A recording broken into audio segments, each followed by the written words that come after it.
आज हम बात करने वाले हैं मेंटेनेंस व एलिमनी के बारे में, जिससे संबंधित अभी ऑनरेबल सुप्रीम कोर्ट ने कुछ रूल बताए हैं, कुछ नियम बताए हैं, जिनका अगर सही से पालन हुआ तो किसी को भी कोई दिक्कत नहीं आएगी और आसानी से पति पत्नी के जो विवाद है वो सेटलमेंट हो जाएंगे। तो क्या है वो रूल, क्या है वो नियम जो ऑनरेबल सुप्रीम कोर्ट ने जारी किए हैं, आज हम इस विषय में आप सभी लोगों से इस वीडियो के माध्यम से चर्चा करने वाले हैं। तो आप सभी लोगों को वीडियो को पूरा अंत तक देखना है, बिल्कुल भी स्किप नहीं करना है, तभी आप सभी लोगों को अच्छे से जानकारी समझ में आएगी। दूसरा काम आप सभी लोगों को ये करना है कि अगर आप नए हैं, चैनल में पहली बार आए हैं, तो आपका ही चैनल है, आप इसे सब्सक्राइब जरूर कर दें, साथ में बेल आइकन जरूर दबा दें, जिससे कि हम जो भी नई अपडेट डालें उसका नोटिफिकेशन आपके पास आता रहे और आप जानकारी प्राप्त करते रहें। नमस्कार दोस्तों, मैं एडवोकेट दिव्या आपका आपके इस YouTube चैनल में स्वागत है। आपको बता दें कि इससे पहले 2020 में ऑनरेबल सुप्रीम कोर्ट ने एक जो लैंडमार्क जजमेंट दिया था रजनीश वर्सेस नेहा का, इसमें कुछ गाइडलाइंस जारी की थी जो कि पूरे देश में लागू हुई थी। तो ठीक इसी तरह से कुछ गाइडलाइंस दी हैं, अगर इनका सही से पालन होने लगे तो जो अभी मिसयूज हो रहे हैं एलिमनी व मेंटेनेंस के नाम पर, वो काफी हद तक सही हो जाएगा।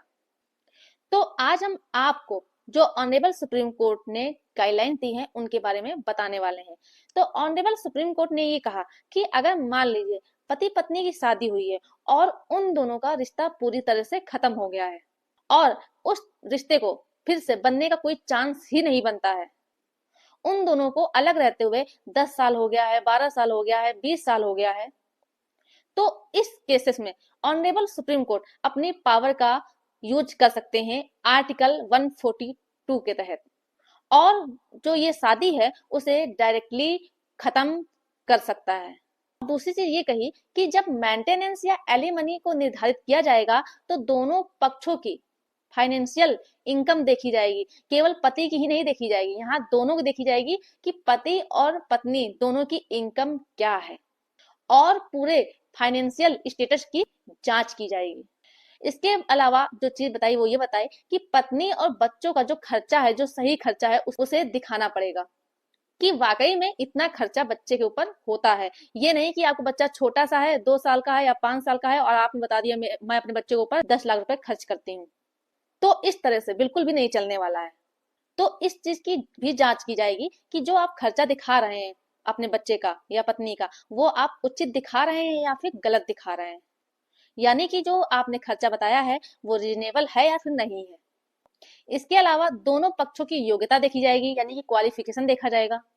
कि आपकी क्वालिफिकेशन क्या है, आपने कोई प्रोफेशनल डिग्री तो नहीं ली है, कोई कोर्स तो नहीं किया है, कोई रोजगार तो नहीं करते हो, और आपके नाम से कौन कौन सी प्रॉपर्टी है। इन सारी चीजों को भी लेकर के जो मेंटेनेंस डिसाइड किया जाएगा उसमें इन सारी चीजों की महत्वपूर्ण भूमिका होगी। साथ में ये भी कहा कि जो केस को दाखिल करेगा उसकी आय और संपत्ति को पूरी तरह से देखा जाएगा और आपकी आय और प्रॉपर्टी को देखते हुए ही मेंटेनेंस या एलिमनी डिसाइड किया जाएगा। इसके अलावा जो एक चीज और बताई गई है वो लाइफ स्टाइल को लेकर के बताई गई है कि आपकी लाइफ स्टाइल क्या है। कि मान लीजिए कि आपकी लाइफ स्टाइल बहुत अच्छी है, आप लग्जरी गाड़ी चला रहे हैं, आपके पास बंगला है, पैसा है, आप कोर्ट में ये बता रहे हैं कि हमारे पास कुछ भी नहीं है,